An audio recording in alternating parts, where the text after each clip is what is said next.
El sol de la mañana en Kepler 442 proyectaba largas sombras sobre la colonia minera de Nueva Gettysburg. Sara Martínez caminaba por la polvorienta calle principal, llevando una cesta de verduras frescas de las granjas hidropónicas. El aire era limpio y fresco, nada que ver con la atmósfera contaminada de la tierra que sus abuelos solían describir. Aquí, en este mundo lejano, a 200 años luz de casa, la vida era sencilla y pacífica. Unos niños pasaron corriendo a su lado, riendo mientras se perseguían entre los edificios prefabricados. Sus padres los observaban desde las puertas, sonriendo ante la escena. Estas familias habían venido en busca de una vida mejor, lejos de las ciudades superpobladas y las guerras interminables de la tierra. La encontraron en el suelo rojo de este mundo fronterizo, rico en los metales raros que la tierra necesitaba desesperadamente. Tom Rodríguez estaba reparando una oruga minera cerca del patio de equipos. La enorme máquina se había averiado de nuevo, pero a Tom no le importaba. Le gustaba trabajar con las manos, construir cosas que duraran. Su esposa, María, estaba dentro de su pequeña casa preparando el almuerzo para sus hijos gemelos. En unas pocas horas, toda la familia se sentaría a compartir la comida, como todos los días. La colonia había crecido lentamente durante los últimos 15 años. Lo que comenzó como un pequeño puesto de avanzada con 50 personas se había convertido en una próspera comunidad de 8,000 almas. Habían construido escuelas, hospitales e incluso un pequeño teatro donde actores locales representaban obras para los colonos. No era la tierra, pero era su hogar. El Dr. James Chun revisaba las lecturas de su equipo de sondeo geológico. Los depósitos minerales aquí eran increíbles. Los elementos de tierras raras que extraían alimentaban todo, desde los motores de las naves estelares hasta los equipos médicos en la Tierra. El trabajo era duro, pero los colonos sabían que estaban ayudando a su especie a expandirse por las estrellas.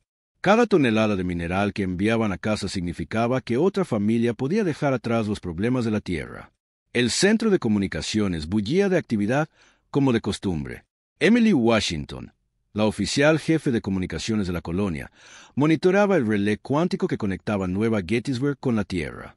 Los mensajes viajaban instantáneamente a través de la vasta distancia, gracias al entrelazamiento cuántico, una tecnología que todavía la asombraba, incluso después de años de usarla. El tráfico de mensajes de hoy era normal. Solicitudes de suministros, cartas personales a familias en la Tierra e informes sobre operaciones mineras. El capitán Jack Murphy, de la Fuerza de Seguridad de la colonia, hacía sus rondas diarias. El crimen era casi desconocido en Nueva Gettysburg. La gente trabajaba duro y se cuidaba mutuamente. El mayor problema que solía tratar era el de adolescentes que se quedaban fuera después del toque de queda o disputas menores entre vecinos. Su equipo de seguridad de 12 oficiales pasaba la mayor parte del tiempo ayudando en emergencias médicas o fallos de equipo. La colonia no tenía presencia militar, ni armas más grandes que rifles de caza, ni escudos o sistemas defensivos. ¿Por qué necesitarían tales cosas? La civilización alienígena más cercana estaba a cientos de años luz de distancia, y la humanidad nunca se había encontrado con una especie hostil. La galaxia parecía vasta y vacía, con mucho espacio para todos. Arriba, en la estación de monitoreo orbital de la colonia, se detectó algo inusual. La teniente Rebecca Torres, la única persona de servicio, notó lecturas extrañas en sus sensores. Las señales parecían naves, pero eso era imposible. No había ninguna nave programada para llegar en otras 3 semanas. Realizó un diagnóstico de su equipo, asumiendo que los sensores funcionaban mal, pero las lecturas se hicieron más fuertes. El entrenamiento de Rebecca le decía que informara de cualquier cosa inusual, pero dudó. La última vez que había reportado una falsa alarma, el administrador de la colonia se había mostrado muy descontento. Decidió esperar unos minutos más para ver si las señales desaparecían. Muy por encima de la atmósfera del planeta, el espacio comenzó a brillar como las ondas de calor que se elevan del pavimento caliente. El brillo se hizo más grande e intenso hasta que pareció desgarrar la propia realidad. De esta apertura imposible, emergieron naves. No eran naves humanas con sus familiares cascos de metal y llamas de motor azules, sino algo completamente diferente. Estas naves parecían talladas en cristales gigantes. Sus superficies reflejaban la luz en patrones que herían la vista. Se movían sin motores visibles, deslizándose por el espacio tan suavemente como peces nadando en el agua. La nave más grande medía más de 2 kilómetros de largo, empequeñeciendo cualquier cosa que la humanidad hubiera construido. Había docenas de ellas, dispuestas en una formación perfecta que hablaba de precisión militar. Sus cascos de cristal pulsaban con una luz interior, como latidos de corazón hechos de energía. Ningún humano había visto su luz antes, pero el propósito de su visita se aclaró en momentos. En el puente de la nave líder, el comandante Setter estudiaba el mundo de abajo. A través de los sensores, podían contar a los humanos individuales en la superficie. Las primitivas formas de vida basadas en carbono habían extendido su contaminación a otro mundo más. Sus sucios procesos industriales dejaban cicatrices en la superficie del planeta. Sus desechos biológicos contaminaban los depósitos minerales puros. El cuerpo cristalino del comandante resonó con disgusto. Estas criaturas se reproducían como bacterias, consumiendo todo a su paso. No tenían derecho a existir en una galaxia que pertenecía a formas de vida superiores. La hegemonía Ceprian había gobernado esta región del espacio durante 10.000 años, mucho antes de que estos mamíferos salieran de su lodo. La decisión había sido tomada por el Alto Consejo. A la humanidad se le enseñaría su lugar. Estas 12 colonias servirían de ejemplo. Los supervivientes, si los había, llevarían el mensaje de vuelta a su mundo natal. Quédense en su planeta de origen o enfréntense a la extinción. Rebecca Torres finalmente decidió dar la alarma cuando su sensor mostró 47 naves alienígenas en órbita sobre Nueva Gettysburg. Alcanzó el botón de transmisión de emergencia, con las manos temblando de miedo y emoción. El primer contacto con una especie alienígena. Esto cambiaría todo para la humanidad. Nunca tuvo la oportunidad de presionar el botón. El primer rayo de energía golpeó el centro de comunicaciones con la fuerza de un arma nuclear. El edificio y todos los que estaban dentro se desvanecieron en un destello de plasma sobrecalentado. El último pensamiento de Rebecca fue de asombro ante las hermosas naves de cristal que habían venido de las estrellas. Más rayos cayeron desde la órbita, cada uno dirigido con precisión. La planta de energía explotó en una bola de fuego que iluminó el cielo de la mañana.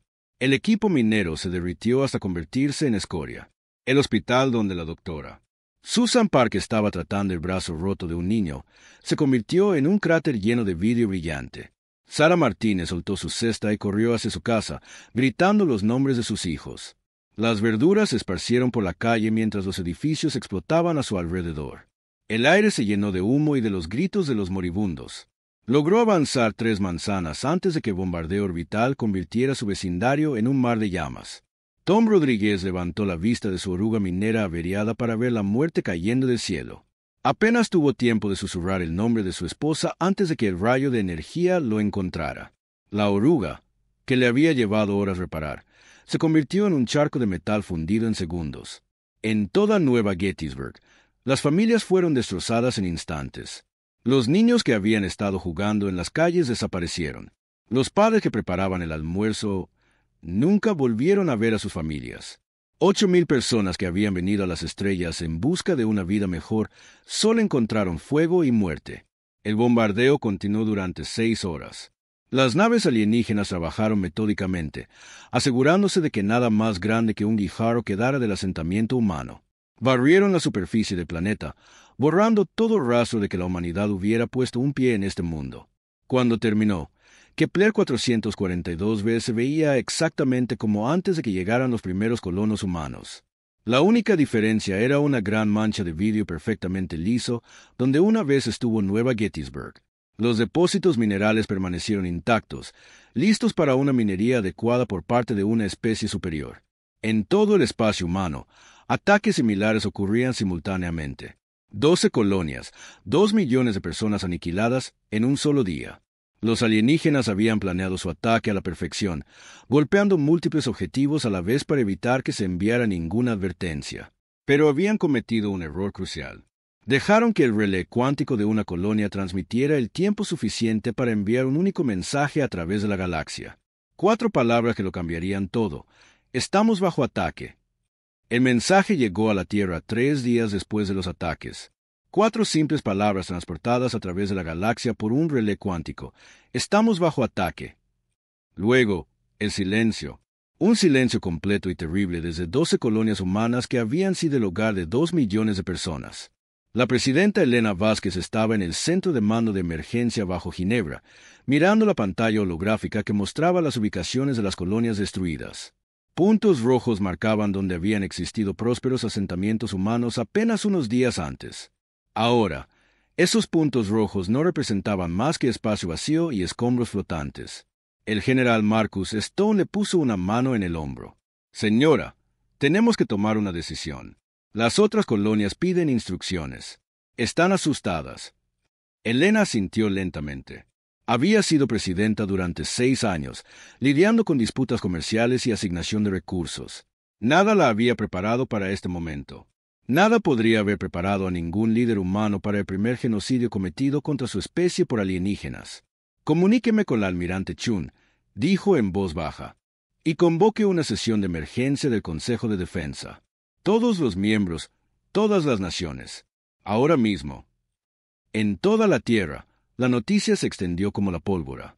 Al principio, la gente no podía creerlo. El contacto alienígena había sido el mayor sueño de la humanidad durante siglos. Los científicos habían pasado vidas enteras buscando señales de radio de otras civilizaciones. El descubrimiento de que los humanos no estaban solos en el universo debería haber sido un momento de celebración. En cambio, se convirtió en un día de luto. En Nueva York, las multitudes se reunieron en Times Square, viendo las noticias en un silencio atónito. En Londres, el Big Ben doblaba por los muertos.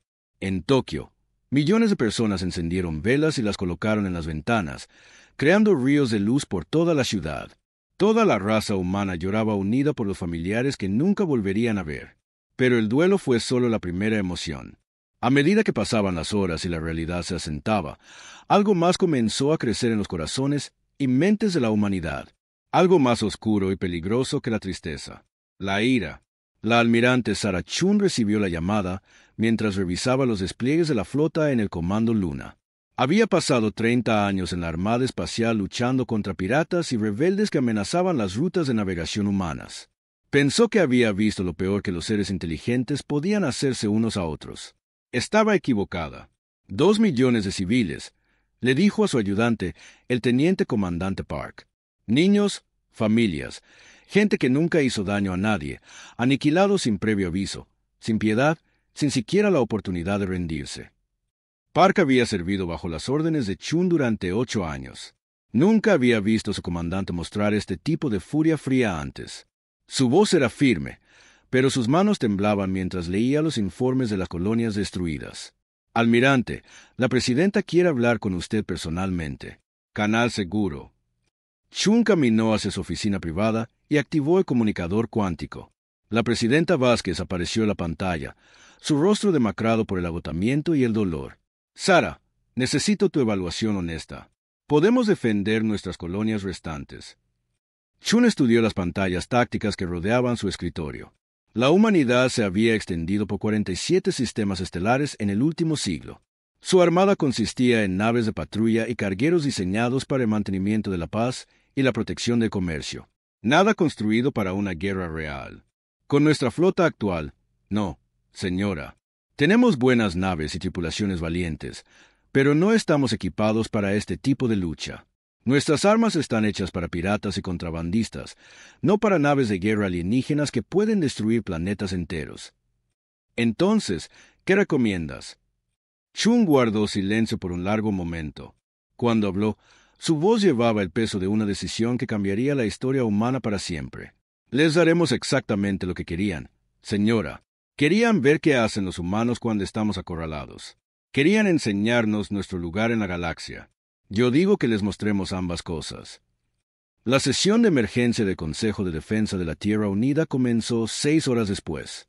Representantes de cada nación, corporación y colonia se reunieron en el gran salón de la Asamblea. Por primera vez en la historia humana, no hubo discusiones sobre territorio o recursos. No hubo debates sobre acuerdos comerciales o derechos de minería. Cada persona en esa sala estaba unida por un único propósito.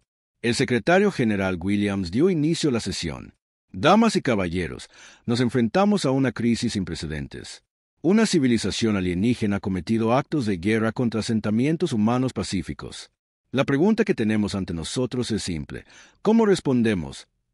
El representante británico se levantó primero. Mi gobierno compromete toda nuestra capacidad industrial al esfuerzo de guerra. Cada astillero, cada fábrica, cada recurso que tenemos. El delegado chino se levantó a continuación. La República Popular ofrece lo mismo. Nuestras operaciones mineras, nuestros centros de fabricación, todo. Uno por uno, cada representante hizo compromisos similares. Los estadounidenses ofrecieron sus avanzados sistemas informáticos. Los europeos proporcionaron su tecnología de fusión. Las colonias marcianas compartieron su experiencia en minería y construcción. Las estaciones del cinturón de asteroides contribuyeron con su conocimiento de la fabricación en gravedad cero. La almirante Chun observaba desde la galería de observadores cómo la humanidad se transformaba ante sus ojos. Estas personas habían estado discutiendo entre sí durante décadas por todo, desde rutas comerciales hasta derechos de terraformación. Ahora hablaban con una sola voz, movidos por un solo propósito. El doctor Marcus Webb, el científico jefe del Instituto de Investigación de Ginebra, pidió permiso para dirigirse al Consejo. Era un hombre tranquilo que rara vez hablaba en público, prefiriendo la seguridad de su laboratorio al caos de la política. Honorables delegados, comenzó, con la voz temblando ligeramente. Durante los últimos 20 años, mi equipo ha estado trabajando en proyectos de armas teóricas, tecnologías que esperábamos no tener que usar nunca. Hoy, creo que ha llegado el momento de convertir la teoría en realidad.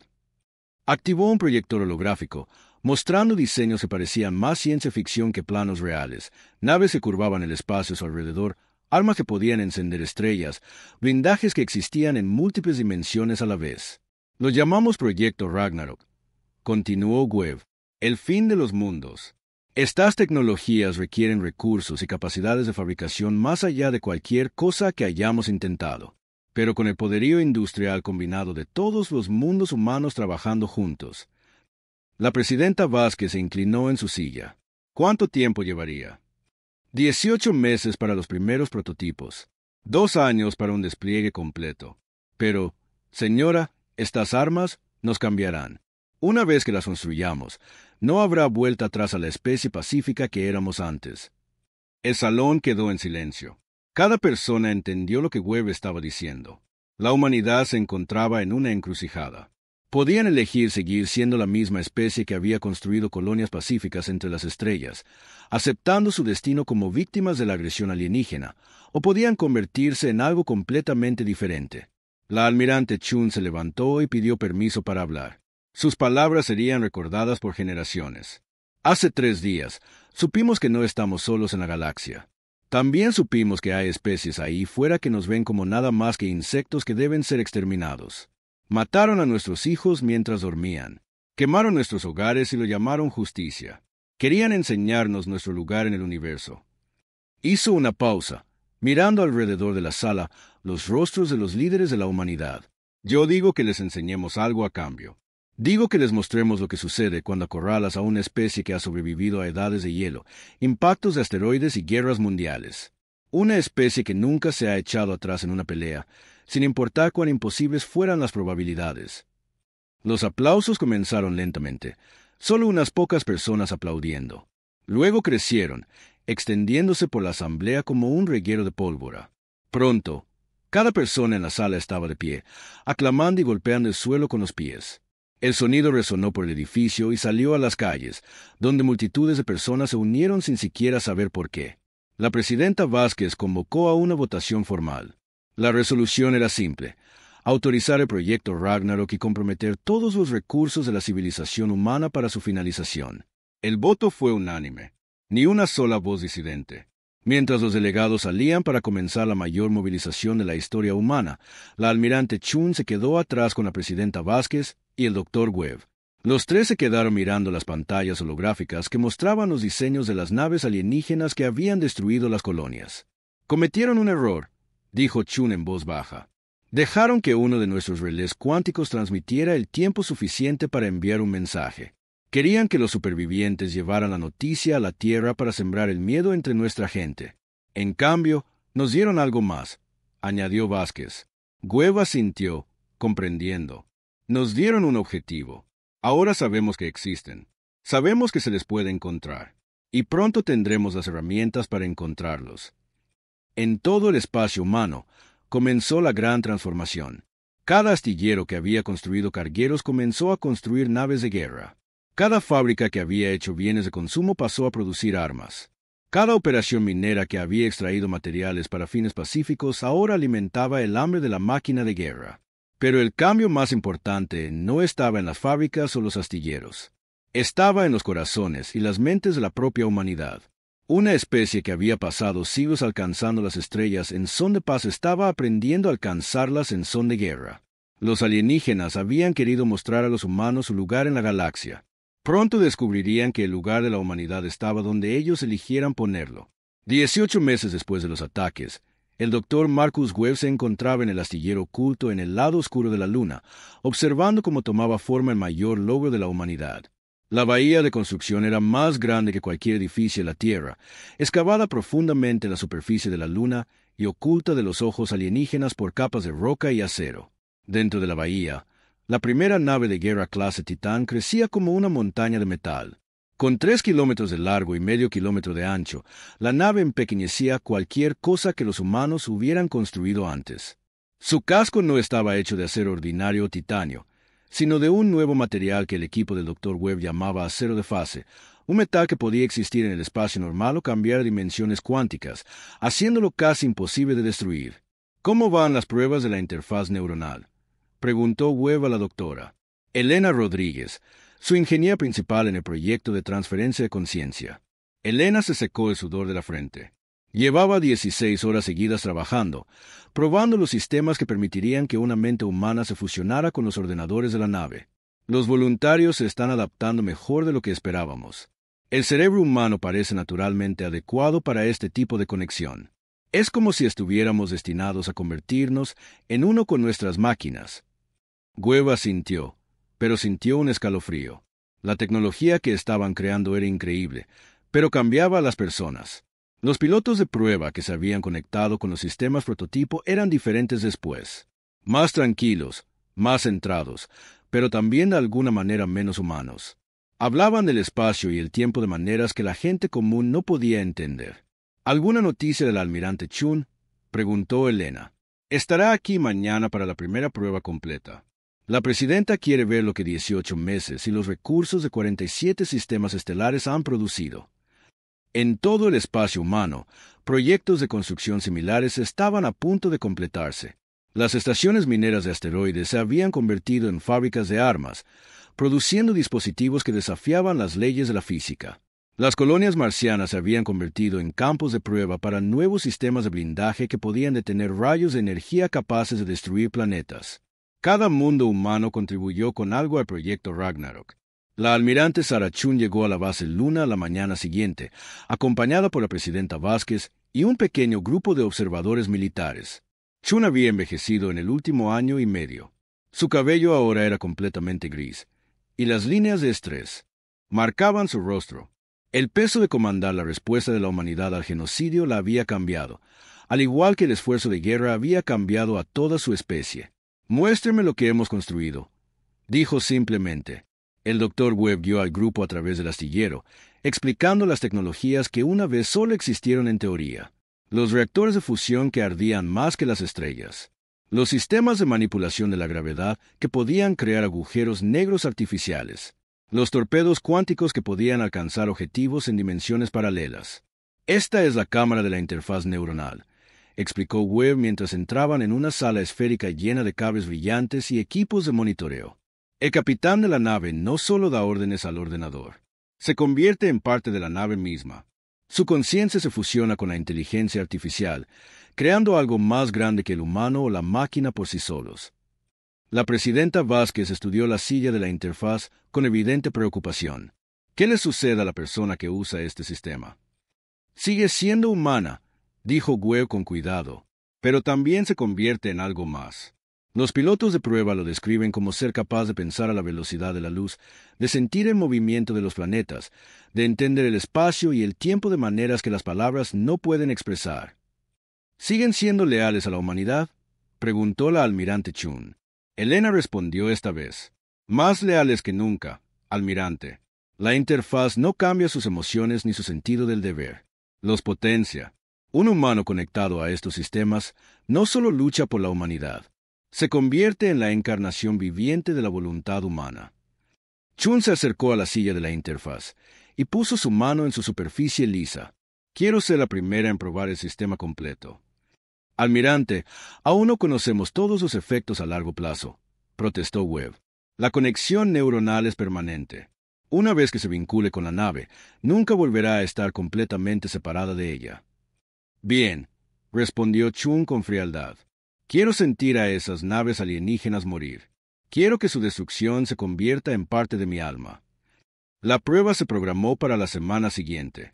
Durante ese tiempo, Chun se sometió a preparación médica y acondicionamiento neuronal. El proceso fue doloroso, implicando cirugía para implantar procesadores cuánticos directamente en su tejido cerebral, pero lo soportó sin quejarse, impulsada por el recuerdo de 2 millones de civiles muertos. El día de la prueba, Chun yacía en la silla de la interfaz mientras los técnicos conectaban los cables neuronales a los puertos de su cráneo. El doctor Webb monitoreaba sus signos vitales desde la sala de control mientras Elena gestionaba el proceso de conexión. Iniciando enlace neuronal en 3, 2, 1, anunció Elena. El cambio fue inmediato y sorprendente. Los ojos de Chun se pusieron en blanco y su cuerpo se puso completamente rígido. Por un momento, Webb pensó que algo había salido mal. Entonces, la enorme nave de afuera comenzó a moverse. La nave de guerra clase Titán, que había requerido cientos de trabajadores y potentes motores para posicionarla en la bahía de construcción, se elevó suavemente hacia el espacio por su propia fuerza. Chun no solo controlaba la nave, se había convertido en la nave. A través del enlace neuronal, Chun podía sentir cada sistema a bordo del navío. Los reactores de fusión eran como corazones latiendo en su pecho. Los conjuntos de sensores eran extensiones de sus ojos y oídos. Los sistemas de armas eran sus manos, listas para extenderse por el espacio y destruir a sus enemigos. «Almirante, ¿puede oírme?», preguntó Webb por el sistema de comunicación. La voz de Chun llegó a través de los altavoces, pero sonaba diferente, más centrada, más segura que nunca. «Puedo oírle, doctor, pero también puedo oír mucho más. La atracción gravitacional de cada planeta en el sistema, la radiación electromagnética del Sol, las fluctuaciones cuánticas en el propio espacio vacío». «¿Cómo se siente?». «Me siento poderosa», respondió Chun. «Por primera vez desde los ataques, siento que tenemos una oportunidad de ganar esta guerra». La prueba continuó durante 6 horas. Chun demostró las increíbles capacidades de la nave, moviéndose más rápido que cualquier nave humana, maniobrando con una precisión que desafiaba la lógica. Las pruebas de armas se realizaron en el espacio vacío, pero su poder era evidente. Los cañones de gravedad crearon distorsiones que habrían destrozado cualquier nave estelar convencional. Las bombas Nova liberaron una energía equivalente a pequeños soles. Cuando la prueba terminó y Chun se desconectó de la interfaz neuronal, se sentó en silencio durante varios minutos. Las lágrimas corrían por su rostro, pero estaba sonriendo. «Es hermoso», susurró. «Estar conectada a algo tan poderoso, tan perfecto. Ahora entiendo por qué tuvimos que sufrir los ataques. Necesitábamos convertirnos en esto. Necesitábamos evolucionar». La presidenta Vázquez parecía preocupada. «Almirante, está hablando como si todo esto estuviera predestinado». Chun se secó los ojos y se enderezó. «Quizás lo estaba, señora. Quizás cada especie tiene que enfrentarse a un momento como este. Una prueba que los destruye o los transforma en algo más grande. Los alienígenas pensaron que estaban exterminando alimañas. En cambio, crearon su propia perdición». Durante los meses siguientes, se completaron 6 naves de guerra clase Titán más. Cada una fue emparejada con un capitán voluntario que se sometió al procedimiento de la interfaz neuronal. Los voluntarios provenían de diferentes orígenes, pero todos compartían una cosa en común. Habían perdido familiares en los ataques alienígenas. El capitán David Kim había comandado un carguero que fue destruido mientras intentaba evacuar a civiles de la colonia en Kepler 186F. Sobrevivió, pero toda su tripulación murió. Ahora se vinculó con Antememorial, una nave diseñada para honrar a los muertos vengándolos. La capitana Lisa Turner había sido ingeniera de minas en la estación próxima. Cuando los alienígenas atacaron, vio a su esposo e hija morir en el bombardeo mientras ella estaba atrapada en un pozo minero profundo. La antevenganza se convirtió en su arma de retribución. El capitán Robert Chon había sido un científico pacífico que estudiaba artefactos alienígenas en la colonia arqueológica de Bov 359.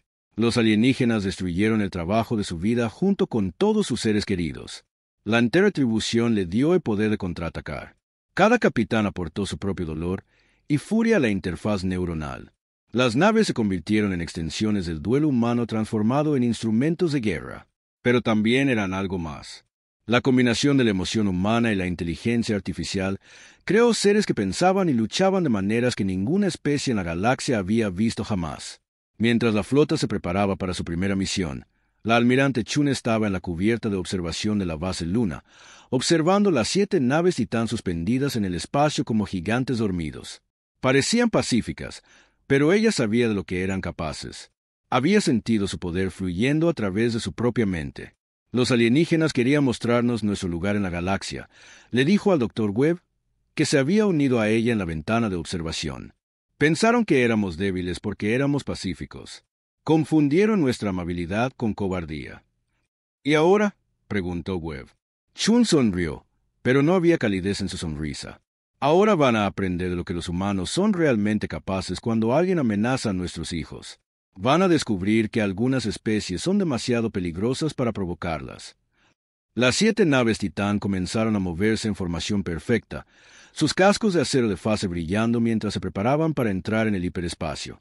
Cada nave llevaba la ira de toda una especie, enfocada a través de la tecnología humana en armas que podían remodelar la propia realidad.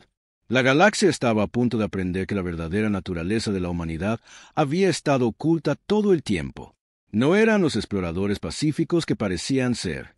Eran depredadores, y finalmente habían decidido cazar.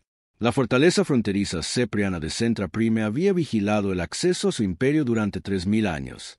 Construida en el asteroide más grande del sistema Vega, la enorme estructura estaba erizada de armas que podían destruir flotas enteras. Agujas de cristal se extendían desde la superficie rocosa como relámpagos congelados, cada una albergando cañones de energía que nunca habían sido derrotados en batalla. El comandante Cerex estaba en la cámara de mando central, su cuerpo cristalino brillando con confianza. Los primitivos humanos habían estado en silencio durante casi 2 años desde la elección en sus colonias. Quizás finalmente habían aprendido su lugar y se quedarían en su sucio mundo natal donde pertenecían. «Comandante», anunció su ayudante, «nuestros sensores detectan 7 naves acercándose desde el espacio humano. Parecen moverse a velocidades hiperespaciales estándar». Cerex sintió una onda de diversión recorrer su matriz de cristal. ¿Solo 7 naves? Estos mamíferos deben ser aún más tontos de lo que pensábamos. Activen todos los sistemas defensivos y prepárense para darles otra demostración de poder cepriano.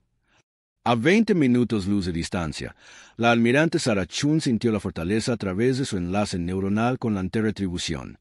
Los sensores de la nave eran sus ojos, y podía ver cada emplazamiento de armas, cada escudo defensivo, cada punto débil en la estructura alienígena. Pero más que eso, podía sentir la presencia de las otras 6 naves Titán a su alrededor, las mentes de sus capitanes vinculadas a la suya a través de la red de comunicación cuántica. Todas las naves, listas. Almirante, transmitió Capitán Kim desde el antememorial. Su voz llevaba la furia fría de un hombre que había visto morir a su tripulación. Análisis de objetivo completo, añadió la capitana Turner desde la antevenganza. Los ordenadores de su nave habían identificado las fuentes de energía y los sistemas de armas de la fortaleza con una precisión mortal. Chun se permitió un momento para apreciar la ironía.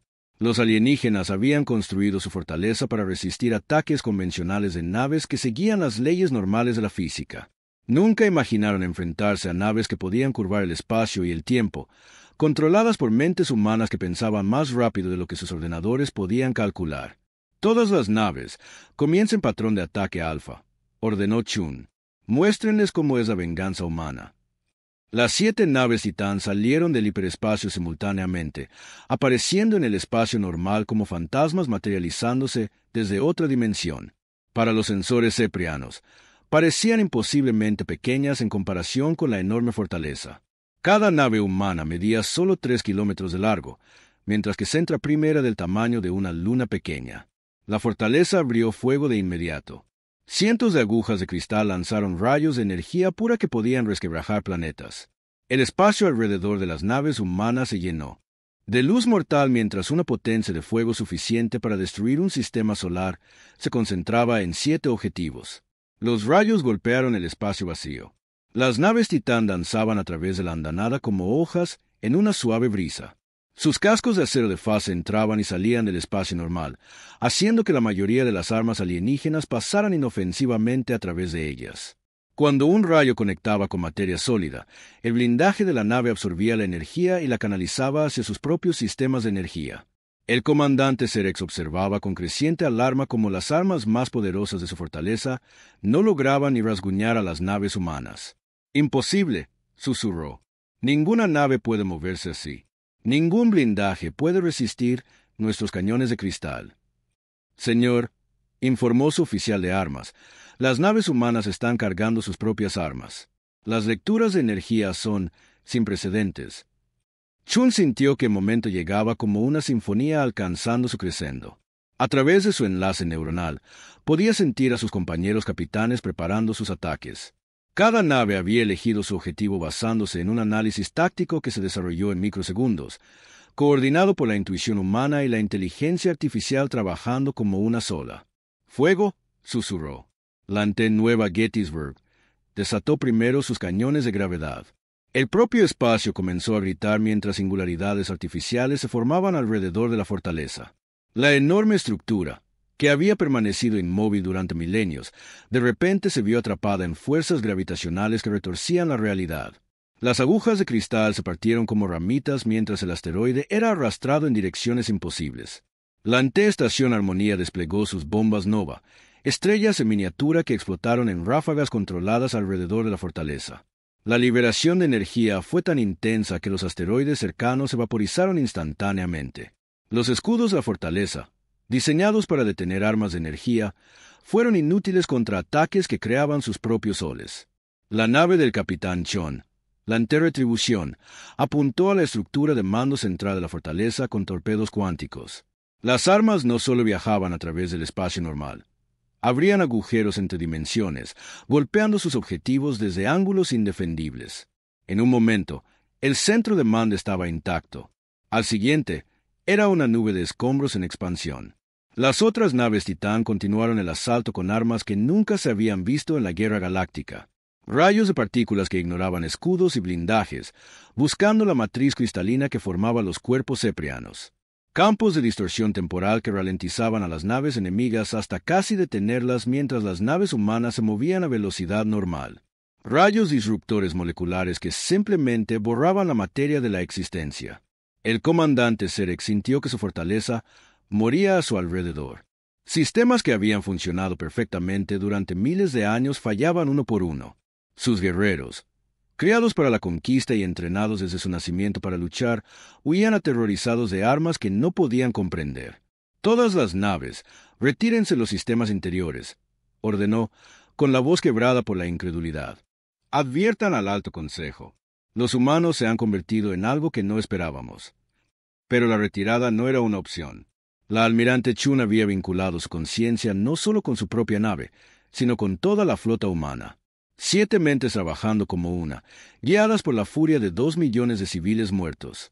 Podía sentir cada nave enemiga que intentaba escapar, rastrear cada movimiento a través del hiperespacio. Sin supervivientes, transmitió a sus capitanes.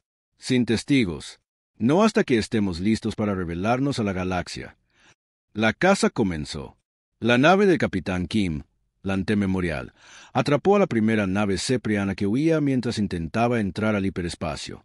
Las armas de la Memorial se extendieron a través del propio espacio-tiempo, golpeando a la nave enemiga antes de que pudiera completar su salto.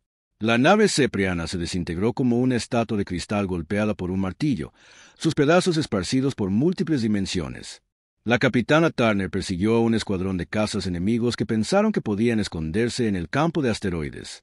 La Venganza se movió a través de las rocas flotantes como un tiburón cazador, sus sensores rastreando las naves cristalinas por sus firmas de energía únicas. Uno por uno, los cazas enemigos fueron destruidos. Sus tripulaciones nunca entendieron cómo la nave humana podía estar en 3 lugares a la vez. La batalla que los ceprianos esperaban que durara minutos se prolongó durante 6 horas. No porque los humanos tuvieran problemas para ganar, sino porque estaban siendo meticulosos. Cada nave enemiga fue cazada. Cada sistema defensivo fue metódicamente destruido. Cada antena de comunicación fue silenciada antes de que pudiera enviar noticias de lo sucedido. Cuando terminó, Centra Prime ya no existía. El asteroide que había albergado la fortaleza había desaparecido, reemplazado por un vacío perfectamente esférico en el espacio. La flota defensiva que había protegido la frontera durante 3 milenios no era más que átomos dispersos flotando en el vacío. La almirante Chun se desconectó del enlace táctico y se permitió experimentar las secuelas a través de sentidos puramente humanos. El silencio era total. Donde momentos antes había miles de mentes alienígenas enfocadas en la destrucción, ahora solo había espacio vacío y el silencioso zumbido de los sistemas de su nave. Informe de daños, solicitó. Marcas de quemaduras menores en el casco de la Antevenganza, informó la capitana Turner. Sin bajas, sin fallos en los sistemas. Estamos operando a plena capacidad. Chun asintió. La fortaleza que había permanecido invicta durante 3000 años había sido destruida sin una sola baja humana. Pero no sintió satisfacción, solo la fría certeza de que esto era solo el principio. Pongan rumbo al siguiente objetivo, ordenó. Los alienígenas querían enseñarnos sobre el poder. La clase aún no ha terminado. A través de la galaxia, otras especies habían estado monitoreando la batalla a través de sensores de largo alcance. La destrucción de Centra Prime envió ondas de choque a través de civilizaciones que habían permanecido neutrales en la política galáctica durante milenios. 7 naves desconocidas habían aniquilado la fortaleza más poderosa del espacio cepriano.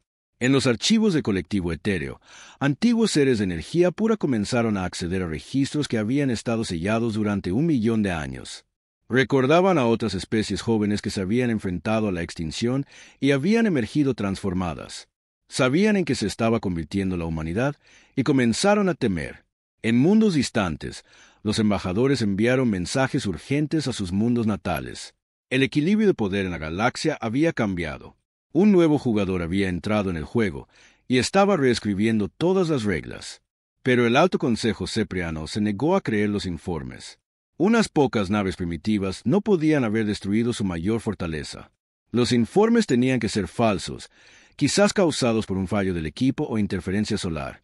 Enviaron órdenes para que las flotas fronterizas avanzaran y les dieran a estos mamíferos una lección final. Nunca recibieron confirmación de que sus órdenes hubieran sido recibidas. Las flotas fronterizas ya no existían. La almirante Chun y sus naves Titán ya se habían adentrado más en el espacio cepriano, dejando un rastro de destrucción que pronto alcanzaría el corazón mismo de su imperio. El gigante dormido había despertado, y sus pasos sacudían los cimientos de la galaxia. La noticia de la destrucción de Centra Prime llegó al Alto Consejo Cepriano 3 días después. La alta consejera Vexara leyó el informe con incredulidad, su cuerpo cristalino parpadeando con confusos patrones de energía. La mayor fortaleza de su imperio destruida por 7 naves primitivas. Era imposible. Envíen a la tercera flota de batalla a investigar, ordenó. Estos informes deben estar equivocados. Quizás la fortaleza sufrió un fallo del reactor o fue golpeada por un asteroide. Pero antes de que la tercera flota de batalla pudiera llegar a la frontera, llegaron más informes. 7 naves humanas habían aparecido en el mundo minero de Bukieper. La flota defensiva del planeta, de 50 naves, había sido destruida en minutos. Las estaciones orbitales que procesaban cristales raros durante 1000 años eran ahora escombros flotantes. Luego llegaron noticias del mundo industrial de Sepora. Los astilleros donde el imperio construía sus mayores naves de guerra se habían convertido en escoria fundida. Las naves humanas de alguna manera habían incendiado la atmósfera de metano del planeta, creando una tormenta de fuego que ardió durante días. La alta consejera Vexara se paró ante la gran pantalla de cristal que mostraba el mapa de su imperio. Marcadores rojos indicaban mundos que habían quedado en silencio. Los humanos estaban abriéndose paso a través del espacio cepriano como una cuchilla a través de cristal blando, sin dejar nada más que destrucción a su paso. ¿Cuántas naves tienen?, preguntó a su asesor militar. Todavía solo 7, alta consejera. Pero luchan como nada que hayamos visto. Nuestras armas pasan a través de ellos como si fueran fantasmas. Sus ataques destrozan nuestras defensas más fuertes. Nuestras mejores flotas son destruidas antes de que puedan siquiera devolver el fuego. Vexara sintió que el miedo se deslizaba por su conciencia por primera vez en siglos. El imperio cepriano había gobernado esta región del espacio durante 10.000 años. Habían conquistado docenas de especies, esclavizado sistemas estelares enteros y moldeado la galaxia según su voluntad. Ninguna fuerza había desafiado jamás su supremacía. Envíen un mensaje a los humanos, decidió. Ofrézcanles tributo, territorio, lo que quieran. Esta guerra debe terminar antes de que lleguen a nuestros mundos centrales. La almirante Chun recibió la oferta de rendición cepriana mientras su flota se acercaba a su próximo objetivo. Leyó los términos con fría diversión. Los alienígenas ofrecían regresar a sus fronteras originales, pagar reparaciones masivas y reconocer la soberanía humana sobre 100 sistemas estelares. Capitán Kim transmitió al antememorial. ¿Qué opina de su oferta? La respuesta de Kim llevaba todo el dolor de haber visto morir a su tripulación. Pienso en los niños de Nueva Gettysburg, que nunca tuvieron la oportunidad de rendirse. Las familias de la estación Armonía que fueron vaporizadas mientras desayunaban. Les ofrecieron términos los alienígenas. Capitana Turner, preguntó Chun al antevenganza. Su opinión. Mataron a mi hija mientras jugaba en el patio de su escuela, respondió Turner. Quemaron a mi esposo vivo en su laboratorio. Pueden ofrecerme su imperio entero, y no los traerá de vuelta. Uno por uno, cada capitán dio la misma respuesta. El tiempo de la negociación había pasado cuando comenzó el primer bombardeo orbital. Los alienígenas habían elegido cometer genocidio. Ahora aprenderían las consecuencias de esa elección. Chun compuso su respuesta al Alto Consejo Cepriano. 3 palabras que se volverían legendarias en toda la galaxia. Solo rendición incondicional. La respuesta cepriana fue rápida y desesperada. Todas las flotas restantes en su imperio convergieron en su mundo capital de Seporos Prime. 10.000 naves formaron líneas defensivas alrededor del planeta donde había comenzado su civilización. Antiguas ciudades de cristal que habían permanecido en pie durante millones de años se prepararon para el asedio. La flota humana tardó 6 meses en llegar al sistema capital, no por la distancia, sino porque se detuvieron en cada mundo cepriano en el camino. La almirante Chun quería ser meticulosa. Quería asegurarse de que no sobreviviera ningún rastro del imperio que había asesinado a niños humanos. Cada ataque fue más devastador que el anterior. La nave del capitán Chon, la Anterretribución, descubrió que los torpedos cuánticos podían reaccionar en cadena a través de la materia cristalina. Flotas enteras se desmoronaban como fichas de dominó cayendo, ya que una explosión desencadenaba la siguiente. El capitán Rodríguez de la Nueva Gettysburg aprendió a usar armas de gravedad para convertir gigantes gaseosos en armas. Desestabilizaba sus núcleos y luego dirigía las explosiones resultantes a las formaciones enemigas. Sistemas estelares enteros se convirtieron en campos de batalla donde las leyes de la física servían a la venganza humana. Las otras especies de la galaxia observaron con creciente horror cómo los humanos se abrían paso a través del espacio cepriano. El colectivo etéreo, seres de energía pura que habían existido desde la juventud de la galaxia, convocó una sesión de emergencia de su antiguo consejo. Ha surgido una nueva especie ápice, anunció su líder a las conciencias reunidas. Los humanos han trascendido sus limitaciones físicas. Luchan con armas que remodelan la propia realidad. ¿Deberíamos intervenir?, preguntó otro ser etéreo. No, fue la respuesta. Los ceprianos eligieron su camino cuando cometieron genocidio contra civiles pacíficos. Dejen que enfrenten las consecuencias. La galaxia necesita ver lo que sucede cuando alguien despierta la verdadera naturaleza de la humanidad. Cuando la flota humana finalmente llegó a Seporos Prime, encontraron una vista que habría impresionado a cualquier estratega militar. 10.000 naves ceprianas dispuestas en formaciones defensivas perfectas. Escudos de energía que podían detener explosiones de supernovas. Conjuntos de armas que podían hacer añicos lunas. El poder militar acumulado de un imperio que había conquistado la mitad de la galaxia. La almirante Chun estudió la formación enemiga a través de su enlace neuronal, sintiendo el análisis táctico fluir a través de su conciencia a la velocidad de la luz. Sus compañeros capitanes compartieron sus propias evaluaciones a través de la red de comunicación cuántica. Juntos vieron cada debilidad, cada oportunidad, cada forma de volver la fuerza de los alienígenas en su contra. Todas las naves, transmitió Chun, patrón de ataque final. Terminen esta guerra. La batalla de Seporos Prime duró 18 minutos. No porque los humanos necesitaran tanto tiempo para ganar, sino porque querían que la galaxia fuera testigo de cada momento de la destrucción del imperio cepriano.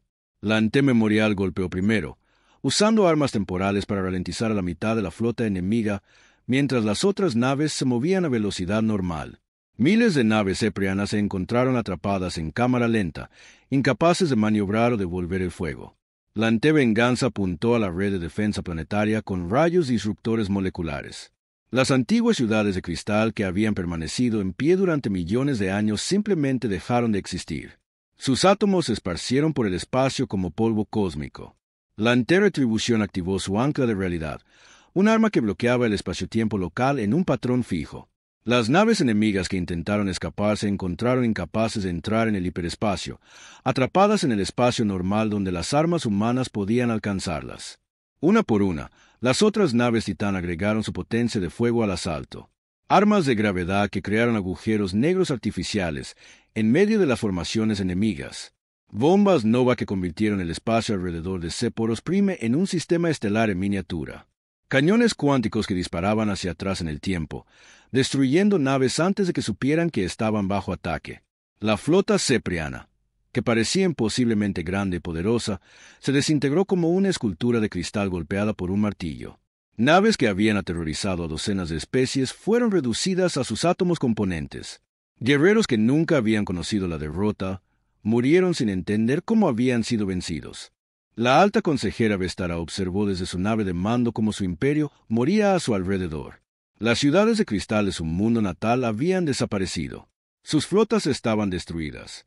El reinado de 10.000 años de su pueblo sobre esta región del espacio estaba terminando en fuego y furia. Envíen un mensaje final a los humanos, ordenó a su oficial de comunicaciones. Díganles que reconocemos su supremacía. Díganles que el imperio cepriano se rinde por completo y para siempre. La almirante Chun recibió el mensaje mientras las últimas naves enemigas eran destruidas. Consideró las palabras por un momento y luego compuso su respuesta. Rendición no aceptada. Mataron a nuestros hijos. Ahora enfréntense a la extinción. La fase final de la batalla no fue una lucha, sino una ejecución. Las 7 naves titán rodearon el mundo natal cepriano y activaron sus armas aniquilaplanetas. El mundo que había sido el centro de un imperio se convirtió en una nube de escombros orbitando su estrella.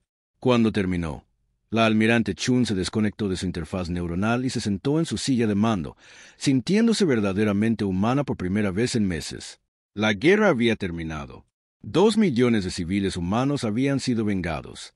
La especie que había cometido genocidio contra colonos pacíficos ya no existía. Pero las implicaciones de lo que la humanidad había logrado se extendieron por la galaxia como ondas de choque. El Consejo Galáctico, un cuerpo de especies antiguas que había mantenido el orden durante millones de años, convocó una sesión de emergencia. Tenían grabaciones de toda la guerra, transmitidas por sondas automáticas que habían presenciado la transformación de la humanidad. Los humanos se han anunciado como los nuevos depredadores ápice de la galaxia, declaró el líder del Consejo. Poseen tecnología que hace que nuestras mayores armas parezcan primitivas. Luchan con una coordinación y una furia que ninguna especie ha mostrado jamás. ¿Qué hacemos?, preguntó el representante de la Confederación Vegana. No hacemos nada, respondió el líder. Observamos, aprendemos y nos aseguramos muy bien de nunca darles una razón para volver esas armas contra nosotros. En la Tierra, la presidenta Vázquez se paró frente al muro conmemorativo que listaba los nombres de cada persona muerta en los ataques ceprianos. El muro ahora llevaba una nueva inscripción. Querían mostrarnos nuestro lugar en la galaxia. Les mostramos el suyo.